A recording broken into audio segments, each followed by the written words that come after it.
Hey there guys, what's up? It's Autobot Mike 18 here with a bit of a thought/discussion video on an event I was definitely looking forward to, but honestly in the last few days forgot was going to be happening this weekend, and that of course is the 2015 Oscars. That's right guys, it is Sunday night, early in the morning. It's almost 1 in the morning, guys. The Oscars have just aired yesterday, February 22nd. They ran all the way till past 12 midnight, so that's my luck. Now I'm going to review the show and give you my thoughts on the winners and everything. I always do this. I give you a predictions video for the nominees, I give you a predictions video for the winners, and then I do a review/thoughts on the show and the winners when the Oscars are done. And now they're done, and now we gotta wait a whole nother year for the next Oscars. So yeah guys, that's what I'm going to be discussing in this video. I'm not going to discuss like every single category. I'm just going to discuss some of the major ones. I'm going to breeze through a few others. I'm going to discuss a few things I thought about the show, things that worked, things that didn't work. I'll discuss Neil Patrick Harris and what I thought of his job hosting the show. But yeah, I hope you guys enjoy, and let me know what you guys thought of the Oscars down below. Overall, guys, I got to say I had a really fun night on Twitter, especially. I was live tweeting with you guys, and a lot of you guys were being active with me. You were favoriting me, my tweets, you were responding and everything, and then I was retweeting people, other people. Screen Junkies was tweeting, Chris Stuckman, everybody. It was a really fun night, and I really enjoyed myself, I gotta say. I'm in the middle of working on a huge film project, and I was working on it all day. To just be able to take a break from doing that and to just sit back and have fun on Twitter with you guys, and then watch the Oscars and be shocked and surprised and, you know, feel things are predictable and everything, blah, blah, blah. It was an interesting night. Just saying. So anyway, before I get into my thoughts on certain winners and who won big and who didn't win big, who lost out on a lot of things, I want to quickly get into my thoughts on the show itself and you know, the presenters and Neil Patrick Harris. First off, I think a lot of people were a little upset with Neil Patrick Harris as host. I thought he did a good job. I thought he had a couple of hits here or there, but then again, I thought he had a couple misses. A couple things that just didn't work. For example, the whole bit with him and Steve Carell, that just didn't really work for me. The thing with him and David Oyelowo, and how he got David Oyelowo to say something in British because he's British, and it ended up saying that Annie sucked, the Annie remake. I mean, there were little moments like that that just didn't work, that honestly could have just been cut from the entire thing. Also, when he approached David Oyelowo, he said Oscar nominated, you know, Oscar nominee. David Oyelowo was not nominated. That's what I heard, at least. There were some other interesting moments in the show. I think Neil Patrick Harris really shined in the bit when he imitated the scene from Birdman where Michael Keaton gets locked out of the theater in his underwear, and he has to run through Times Square. I thought that was nice how Neil Patrick Harris imitated that. And then we cut to a shot of Miles Teller on the drums, and then he rushes over and says, "Not my tempo." I love that. I thought that was great. And then he actually came out on stage in Tighty Whitey. So I thought that was an amazing bit as well. I actually liked the opening where Neil Patrick Harris made the comment about how, like, the Oscars just entirely whitewashed every category, or he made some sort of comment along to that effect. And I like how they actually went that route. Like, the Academy, like, were poking fun at themselves because they knew how bad they screwed up in snubbing Selma for several things. They even brought it up about the Lego Movie. He even referenced that Phil Lord and Chris Miller were probably really upset somewhere right now, and he said something along the lines of that. And I thought that was great. I thought it's great to have something. It's great to have the Academy, or him, poke fun about the times that the Academy screwed up in terms of the Lego Movie and the whitewashing that they've done. And there's no denying that that stuff is actually true. Now, the whole bit with Neil Patrick Harris in the briefcase and having Octavia Spencer watch over it, that was kind of, they didn't need to keep going back to it. They could have just had him establish that, do it one other time, and then the bit in the end, which I'll get to. But they went back to it like 2 other times throughout the entire show. And all these musical performances, I don't think it was all that necessary. So that's how I felt about that. However, the whole thing with the briefcase and him getting every single prediction right. Obviously, they switched it out at some point, and they knew how that was going to go. Somebody had just typed that up, and that's how people... I mean, I highly doubt that the Academy wanted, like, Terrence Howard to get choked up, or what else did they mention? Or John Travolta and Adele Dazeem, Indina Menzel to present together on stage. Not everything like that was planned. Obviously, somebody made one of those like card thingies, put it in a different briefcase. Neil Patrick Harris took it. I mean, that's obviously how it went. People were going to these theories on Twitter. Oh, the Oscars equal the Illuminati.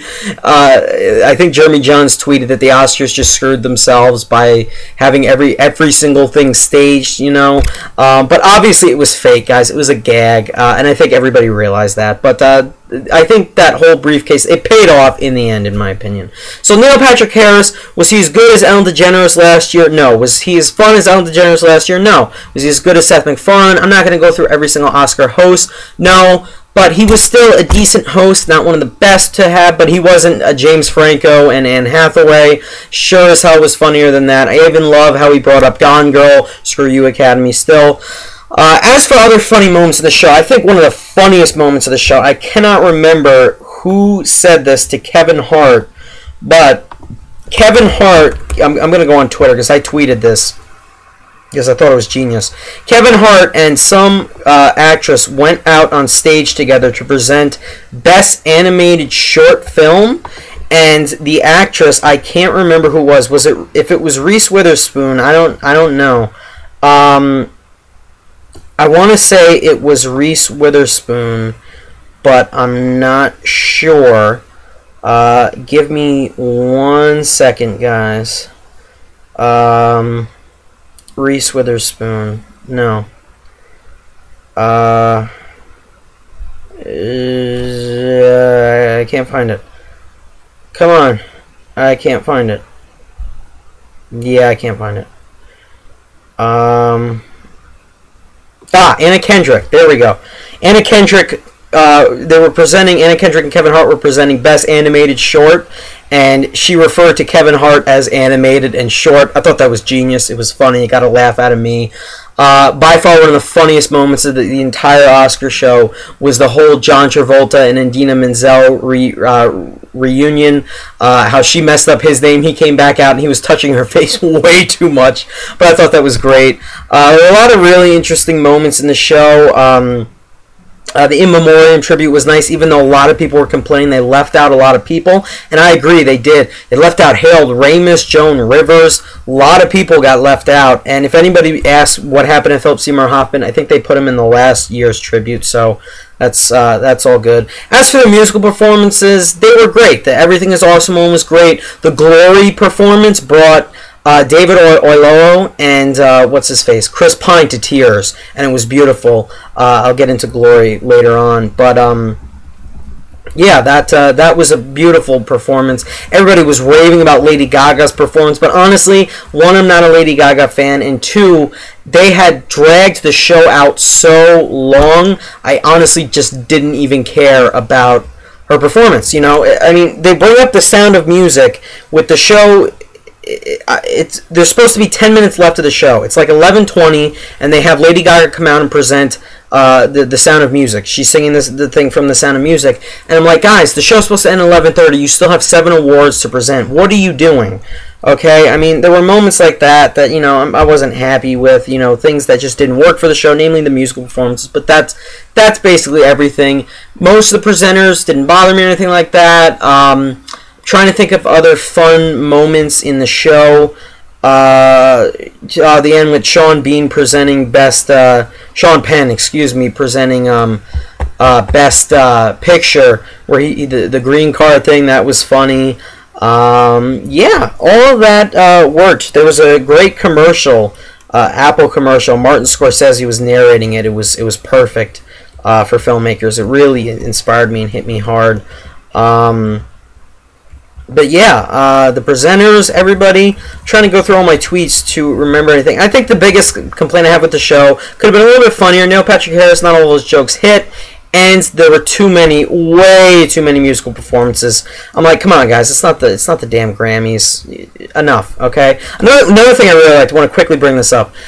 In the beginning, especially, the Oscar, and I hate when they do this, they play music to get people to get off the stage. And I love how this year, half of the people who were giving their acceptance speeches, the music started playing, and they refused to get off the stage. And they keep talking. One guy, the guy who won Best Foreign Film for Ida, the music played, and he's still going, and it stopped, and he's still going. So I loved that. I love how it's like fuck the system, okay? So I was really, really happy that they decided to do that. Anyway, guys, so overall, show presentation, it was entertaining. It was really entertaining to hang out with you guys on Twitter. That's what I loved. Few disappointing things, few funny moments, a few really funny moments that worked, things that didn't work. Okay show, okay delivery of everything. Now I'm going to get into the big guns, and that is the winners, okay? I'm not going to get into, like, the animated short category, all that bull crap. I'm going to get into the big guns, the big categories. First off, 24 categories. I predicted 18 right. I was very impressed with myself. And, guys, believe it or not, the one category I didn't predict right, and I could have sworn, and this is the biggest of them all, Best Picture. I did not predict it right. I predicted Boyhood was going to take it, but in the end, guys, Birdman came through and won it all, took the glory, took the gold. Best Picture went to Birdman, and I was watching scenes from it last night on Blu-ray. Great movie. Absolutely great movie. I see why, like when Argo won 2012, that was one of my favorites to win. I still to this day probably don't see why it won or what made it so special, even though I loved the movie. I guess how Hollywood tied into Argo is why it won, and I think that's the same thing that goes on with Birdman. Birdman said so much about actors and theater actors and film actors, movie critics. It even said a lot about audience members. I rewatched a scene from it last night, and they were talking about, I forget who brought this up, but someone brought up the audience members and how they just want like big blockbusters and stuff like that. Or someone brought that up in that movie. It's just a genius script and just an overall great movie. I tweeted it. Birdman, great movie. It was an experience, and I'm really glad it won. I see why it won. I just wasn't a huge fan of the ending of Birdman, pretty much. I was leaning towards Boyhood. I thought that was what was going to take it. I'm glad that the Academy threw a curveball in there and gave it to Birdman. I think Boyhood lost to Birdman because Birdman picked up steam late. Boyhood, and I've seen this, people saying this all over the place, Boyhood was pegged to win Best Picture from day one, ever since award season started back in December. Then Birdman picked up and got momentum, and I think that's what gave it the win. It also won Best Director, which in my opinion was the most deserved, one of the most deserving awards of the night. I did not want Richard Linklater to win. He did an amazing job, don't get me wrong, but Alejandro deserved it wholeheartedly for Birdman, just with what he managed to accomplish. Long takes are not easy, guys. They're not, and that's why he deserved it. And the movie also won Best Original Screenplay, another great choice, and Best Cinematography. So Boyhood went home. I think Birdman was the big winner of the night. It won 4. I think Grand Budapest Hotel also won 4, but they were like the minor categories. They didn't matter as much. Yeah. Birdman was definitely the big winner, and it's a great movie. It was my 9th favorite film of the year. Boyhood was my 2nd, and the Oscars always does that to me. I always have a film that I want to win Best Picture at number 1 or number 2, like Boyhood and Whiplash, and both Boyhood and Whiplash got nominated, but they didn't win and went to Birdman. But they won other things, which I was happy about, and that is what I liked about this show in terms of the winners. One movie didn't win everything. Birdman didn't win everything. Boyhood didn't win everything.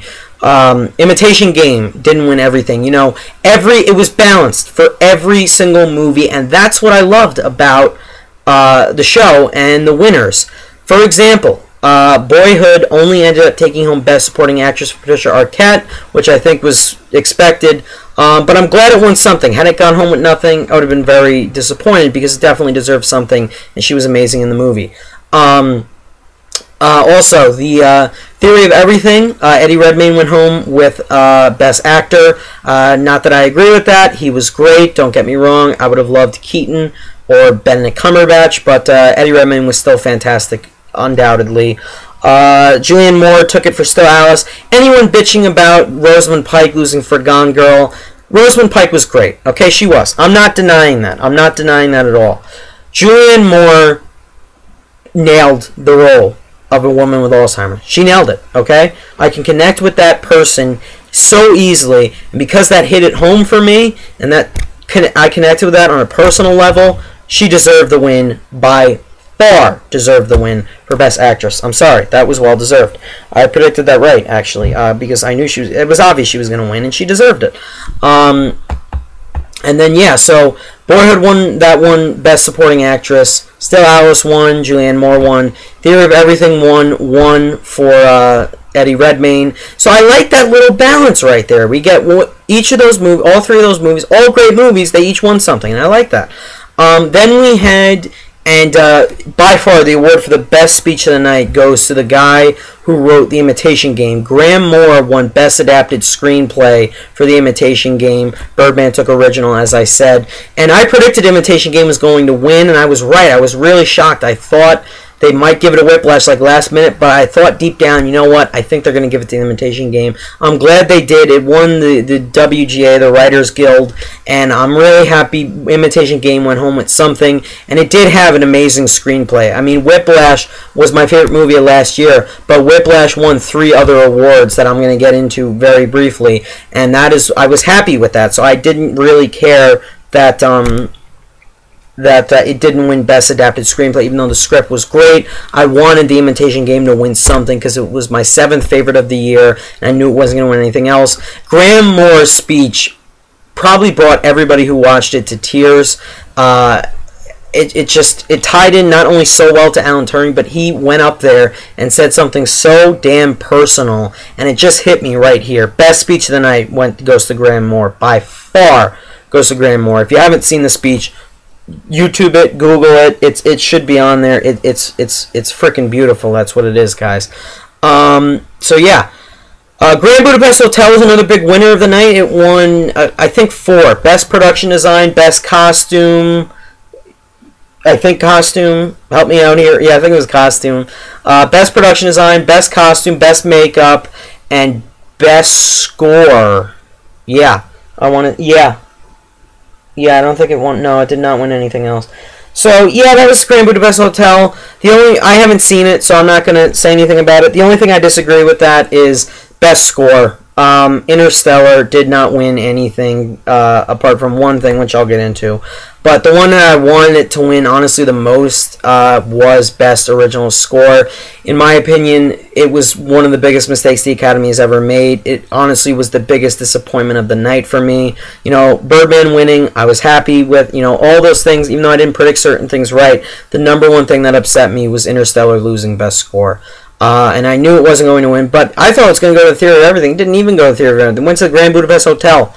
So I don't know. I gotta watch that movie now. But I highly doubt it has a better score than Interstellar. I'm sorry, and I was really, really upset with that. Biggest disappointment of the night. One of the best scores of all time. And just to prove it, I'm gonna listen to it on my ride to school tomorrow. Okay, in my car. I love that score. I fucking love it. Interstellar should have won Best Original Score. I'm sorry. But it did come home. It did not go home empty-handed, and that's what I was happy about. Interstellar did take home Best Visual Effects. I honestly got really scared. I thought it was going to go to Apes, and Apes had amazing visuals. Do not get me wrong. Interstellar, I wanted it to take something, and I'm so glad it took visuals. Come on, guys. The shots in the wormhole alone deserved the award for Best Visual Effects. The scene when he is in the damn black hole and in the, what was that thing called? The Tesseract. Holy crap. Please don't, how can you say that that doesn't deserve Best Visual Effects? Please. It did deserve it. I'm glad Interstellar did not walk home empty-handed. I was really happy about that. And last, and I think, but not least, Whiplash took home 3 for Best Supporting Actor for J.K. Simmons. We all saw that coming. Best Sound Mixing, and another one of the most deserved wins of the night, Best Editing. Best Film Editing. As soon as it took home Best Film Editing, a little ounce of hope shot through me, and I said, could it possibly win Best Picture? If it would have taken home Best Adapted Screenplay, I would have gotten even more excited, and I would have loved Whiplash to win, but I knew it wasn't, and that's fine. In the end, it was my favorite of last year, but it did get recognition that it definitely well-deserved. Damien Chazelle did not come home with anything, which is very disappointing when you look at it, but J.K. won, sound mixing, and film editing, and the guy who edited Whiplash, Tom Cross, who just won the Oscar, went to my college and graduated from my college, so that even felt even more important to me. It encourages me more as a filmmaker to pursue what I want, that this guy came from my school and won an Oscar. So hats off to Tom Cross. It really inspired me. And another thing I did forget to bring up, Best Documentary Feature went to Citizen 4, Best Foreign Language Film went to Ida, just not going to get into anything else with them. Best Animated Feature went to Big Hero 6 over How to Train Your Dragon 2, big surprise. That was one of the things I thought was a lot to win. My best friend called me up literally seconds after Big Hero 6 won. It was his favorite movie of last year, and just completely rubbed it in. It was funny. It was a really funny moment because I didn't expect Big Hero 6 to take it. So now I'm gonna have to watch that movie. He's begging me to watch it. A lot of other people, a lot of you guys are asking me to watch it, and it's coming out on Blu-ray this week. So I don't know. We'll see. And then Glory, Selma also took home something, and I'm glad it did. Took home Best Song for Glory, and very well deserved for that, indeed. Screw the Academy for snubbing Orlolo and Ava DuVernay. I'm so glad it won for Best Song, and it was the best song. And the performance, John Legend and Common, their performance was freaking fantastic. So yeah, guys, I think that's it. Again, going to the bottom line, not everything that I wanted to win won, but I am happy that what did win, everything was diverse, and not one movie won everything. Every single movie that got nominated tonight came home with something. The only movies that got screwed, I was going to even say American Sniper got screwed. No, it won Best Sound Editing. So every movie took home something, and I'm happy about that. I'm really pleased about that. The only movie that got screwed, and I'm so effing happy it got screwed out, was Foxcatcher. Every other Best Picture nominated, every other Best Picture nominated film won something. I couldn't be more happier than that. Foxcatcher wasn't nominated for Best Picture, but it got Best Director and a couple other things, and it did deserve Best Makeup, in my opinion. But it didn't win, which is fine. And I'm glad it didn't win script or director. Not that it was going to. I'm just glad that, because I didn't like that movie. There, I said it. So there you have it, guys. Those are my thoughts and my review of the Oscars. Again, I was very happy. It was a diverse night. Whiplash went home with 3. Grand Budapest Hotel and Birdman went home with 4 each, I believe. Don't quote me on Grand Budapest. Imitation Game went home with 1. Theory of Everything went home with 1. Still Alice went home with 1. Let's see. Boyhood went home with 1. Imitation Game, I said already. Selma went home with 1. Every movie and all these movies were great, by the way. I haven't seen Budapest, but other than that, every one of these movies were great. Every one of these movies deserved at least something, and I think that for the most part, they deserve the wins that they won in their specific category. So there you have it, guys. Those are my thoughts on the Oscars. And again, the only thing that really bummed me out was Best Score for Interstellar not taking that. Other than that, I had a very good night. I'm happy. I went 18 for 24. Very good predictions. Very good score for me. I'm happy with myself. So, guys, what did you think of the Oscars ceremony? What did you think of the winners themselves? The big part, of course. Who do you think of the winners? Do you feel who won deserved to win? What do you think of the presenters? Neil Patrick Harris, let me know about all that down below. Thank you guys so much for watching, and I'll see you next year for my review of next year's Oscars. I'll see you then, guys, with other videos coming soon. Bye.